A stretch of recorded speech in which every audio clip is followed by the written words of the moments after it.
Good morning. You may not be watching this in its morning, but for me right now it is. Dr. Hepburn here, and I'm putting together just a video series regarding unpacking standards. And so those of you who know me know that I love to unpack standards. And it's not because I love putting people through cognitively rigorous activities, it's that I see the impact that it has on instruction and student achievement. And so it's really valuable to spend the time doing this work because it does a couple of things for us. It helps clarify or increase like teacher clarity, helps clarify what the end of the year expectations are. We're able to identify explicit learning targets, which will be what this video is about. And then the next video is going to be about leveling that up and looking at what are the implicit learning targets that students need to know, understand, and be able to do. And so doing the work the way that I'm going to be teaching you is what curriculum writers and what assessors do. So oftentimes when people give assessments to kids and they think it's not a fair question, or they're teaching something and they look at a resource and they're like, this makes no sense to me, it's because they haven't done the deep work of truly unpacking the standards and understanding the explicit and implicit learning targets. So we're going to get started right away. We're going to, in this video, do what most of us do when it comes to unpacking standards, and I think it's pretty straightforward. But I want to share with you a standard that I found that is for driver's ed, and it's about students who are learning how to drive and merge onto like an interstate or a highway. So this is something that we all do. If you're somebody who's leading people through unpacking standards work, it's really helpful to find standards that are very concrete to model this in a few times. So I always look at like everyone drives, look at personal finance. So everyone has a budget or hopefully does, or like cooking, things like home ec is a great place to start. Driver's ed is a great place to start because people have strong connections to that. So let's get started. I'm going to move to my .cam. If unpacking standards is new to you, I do this a lot of times on the, like through Google, where I just like upload everything through Google.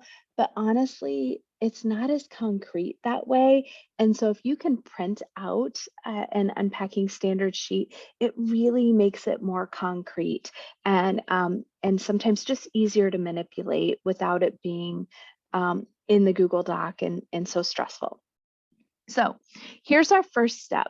We're going to focus on keywords of the standard. So what I want you to do is I want you to be able to, I want to try to make this bigger if I can for you. Isn't that maybe a little helpful? The student should, and that's really just saying what they should be able to do, identify and comply with merging, speed control, lane selection, and existing situations on limited access highways at speeds above 55 miles an hour. I want to circle or highlight the verbs, the skills that students are doing. And so we had circle or highlight. So depending on if you were like, writing it out or you're using your Google, you could choose that. But I'm going to choose to highlight. So I'm going to highlight the verbs, the skills that the students need to be able to do. They need to be able to identify and comply, right? So those are the things that they need to be able to do.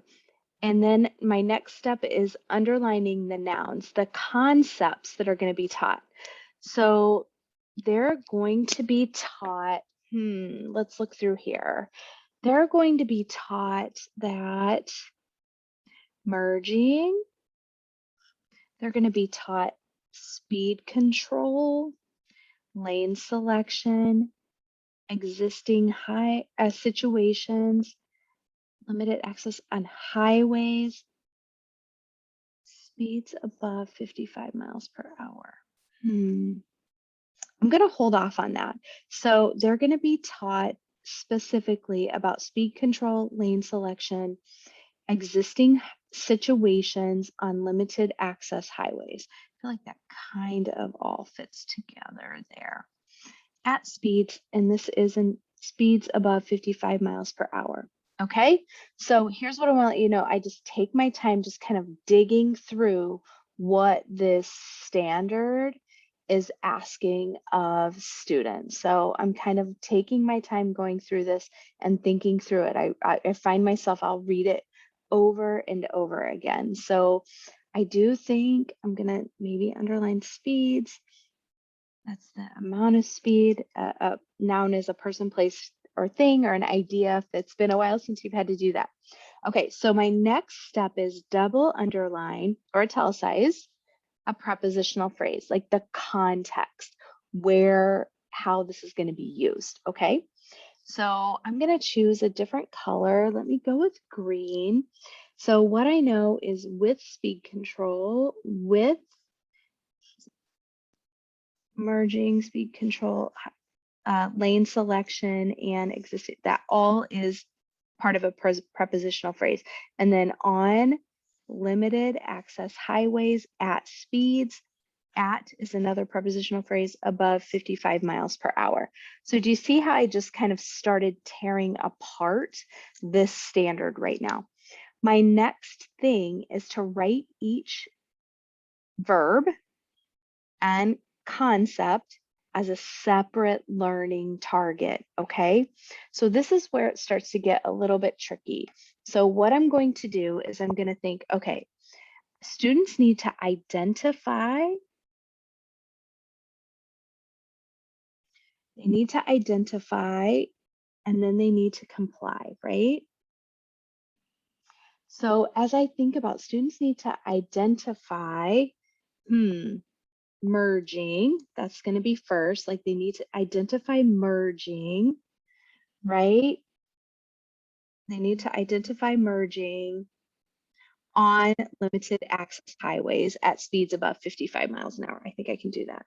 On limited access highways, speeds, I'm kind of like doing this quickly, above 55 miles per hour.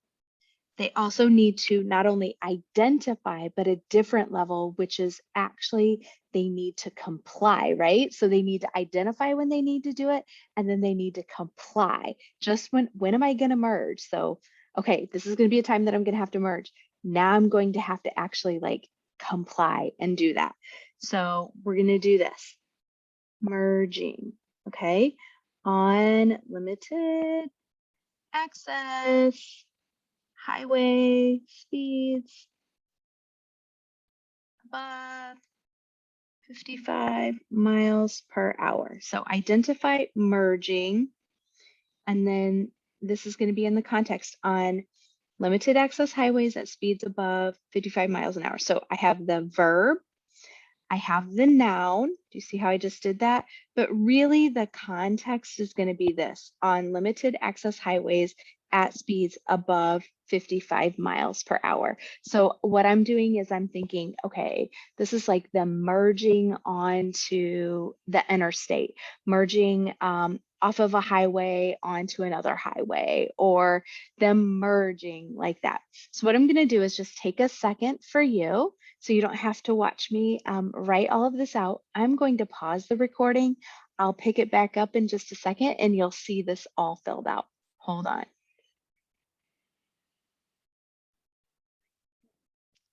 Okay, so I'm back. I apologize for it being a little bit broken up. So what I did was I went through and I started listing it all out. So they need to identify merging situations where they're identify merging on limited access highways at speeds above 55 miles an hour.